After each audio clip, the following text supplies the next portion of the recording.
Fala galerinha, sejam todos muito bem-vindos, obrigado pela presença de todos mais uma vez. Estamos aqui hoje para falar de Oparts. Oparts são artefatos fora do seu tempo, fora da sua época. Para a gente entender um pouquinho melhor, vamos à definição de artefato. Artefato é todo e qualquer objeto que tenha sido feito ou modificado pelo homem.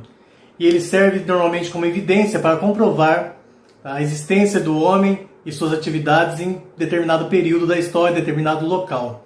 Ok? Por exemplo, ferramentas de pedra que são encontradas, cerâmicas antigas, ruínas, monumentos e muito mais. O Opart, ele também é um artefato, só que a única diferença é que quando ele é encontrado não tem uma explicação lógica para aquilo ter existido em certa época. Normalmente são coisas muito modernas para o período que foi datado. Algumas delas, nem por serem modernas, mas pela datação, que são de milhões e milhões de anos, de uma época que sequer existiam os dinossauros. Bem, vamos conhecer um pouquinho mais sobre isso. Eu vou falando e vou explicando para vocês.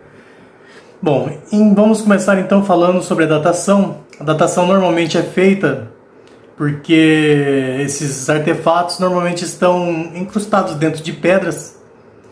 Então é feita uma análise na pedra para chegar ao período que essa pedra se formou em volta do objeto e assim chegar a uma idade aproximada.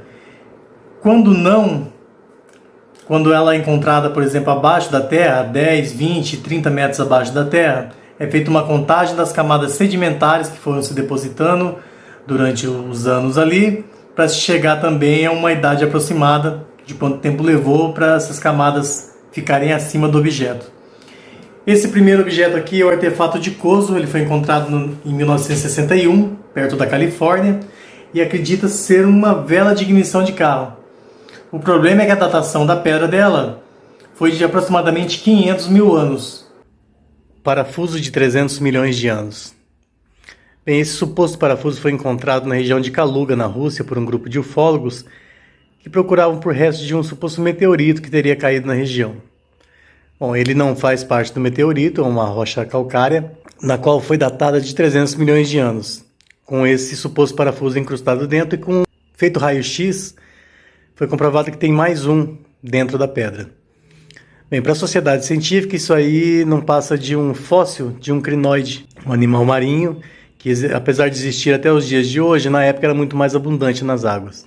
De qualquer forma, isso levantou várias teorias, desde seres extraterrestres que visitaram a Terra há milhões de anos atrás, e uma outra vertente que diz que isso aí são restos de uma civilização pré-diluviana que existiu antes da nossa. Pássaro de Saqqara. O pássaro de Saqqara é um objeto esculpido em madeira. Foi encontrado em 1891 no túmulo de Padi Yemen, na antiga necrópole egípcia de Saqqara, que se assemelha a um aerodinâmico em miniatura.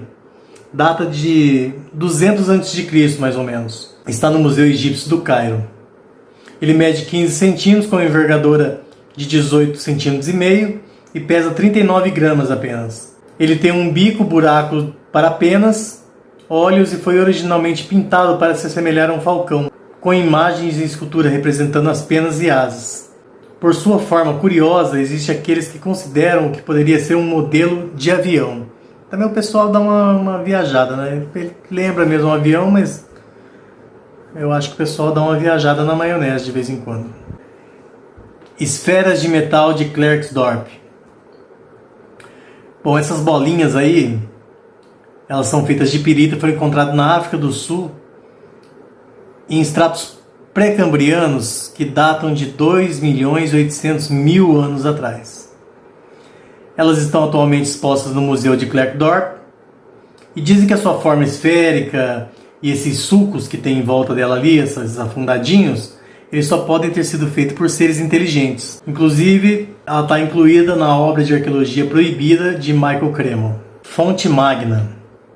Bom, Fonte Magna foi descoberto na Bolívia, às margens do lago Titicaca, por um fazendeiro local. Afirma-se que em algumas partes desse vaso seriam escritas em caracteres cuneiformes sumérios, proto-sumérios e semitas da Mesopotâmia. Mas o que algo escrito em sumério ia estar fazendo na Bolívia? É um pedaço grande, semelhante a um copo de libações, provavelmente usado durante cerimônias religiosas. Foi encontrado em 1950. Hoje está em um pequeno museu em La Paz, na Bolívia.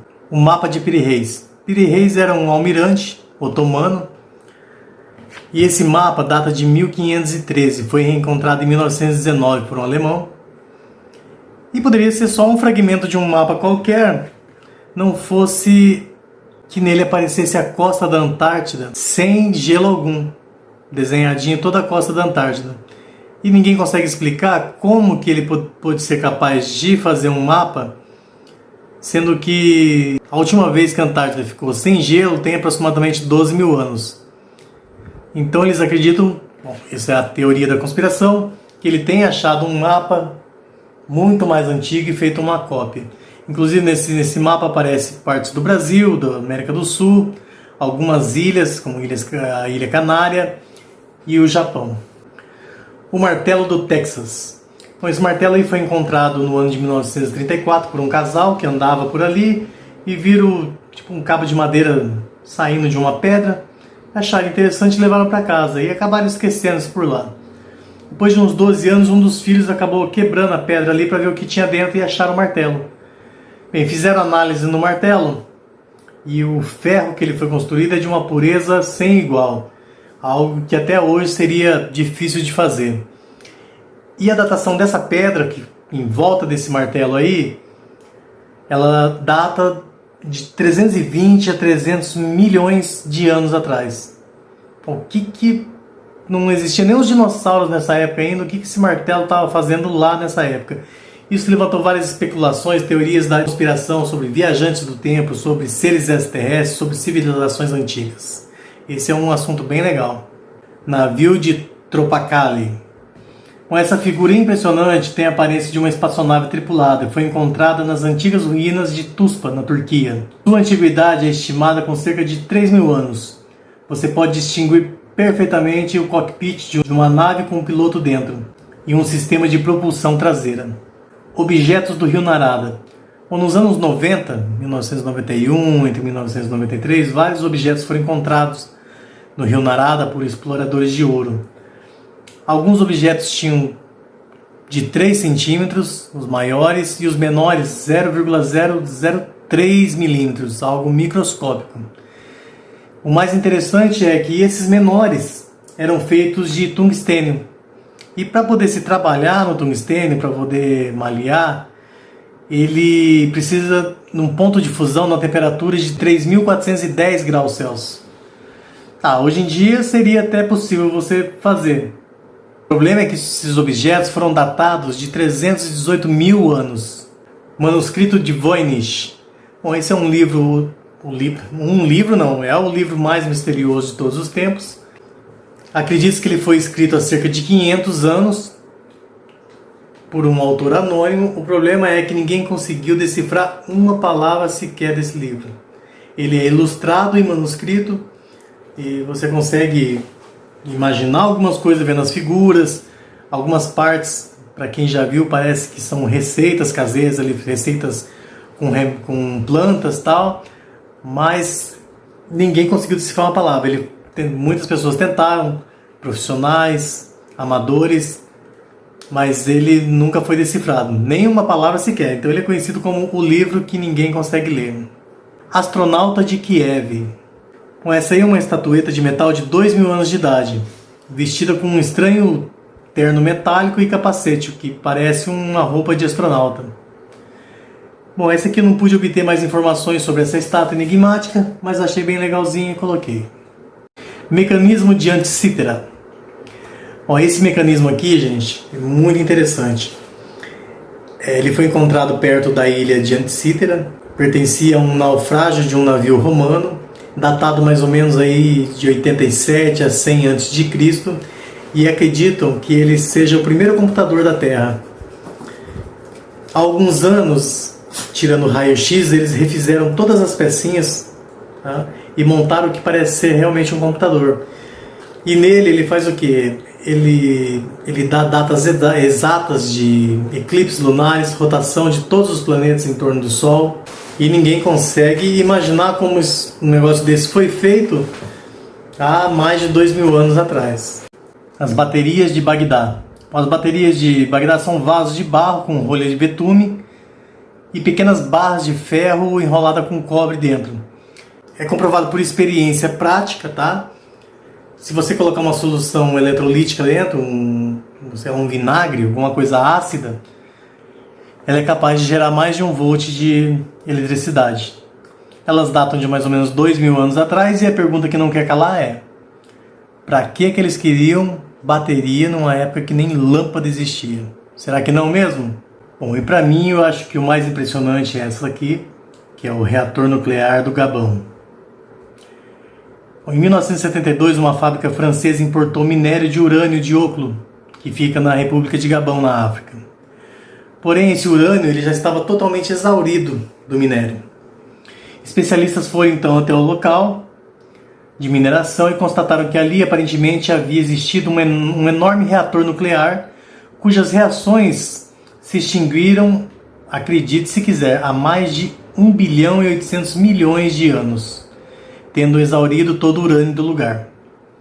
O Dr. Glenn, chefe aposentado da Comissão de Energia Atômica dos Estados Unidos e ganhador do Nobel por seu trabalho nas ciências de elementos pesados, explicou que para ele acredita que não é um reator natural, mas sim construído de forma artificial. Segundo ele, para que o urânio queime em uma reação de fissão, são necessárias algumas condições específicas. A mais estranha é que a água deve ser extremamente pura, em estado muito mais puro do que existente na natureza. Ou seja, essa água teria que ter sido purificada para poder passar por ali. Além disso, ele disse que o isótopo U-235 é necessário para que seja feita essa fusão. E apesar desses isótopos serem encontrados naturalmente, no minério de urânio, muitos especialistas em engenharia afirmam que esse tipo de isótopo nunca foi rico o suficiente nesse urânio da África. Ou seja, ele teve também que ser modificado artificialmente. Agora não dá para imaginar um reator nuclear de mais de 1 bilhão de anos. Se um negócio desse fica comprovado, toda a nossa história teria que ser modificada, não é mesmo? Bom pessoal, o vídeo de hoje foi esse, eu espero que vocês tenham gostado. Se você gostou de algum desses Zooparks em particular, deixa nos comentários que a gente faz um vídeo só dele, caprichadinho, tá? Isso aqui foi só para o pessoal conhecer mesmo o que é. E é isso aí, se você gostou do vídeo, se inscreva no canal, ative aquele sinoca de notificações, se não for pedir muito, deixe seu like e até a próxima, galera. Bye!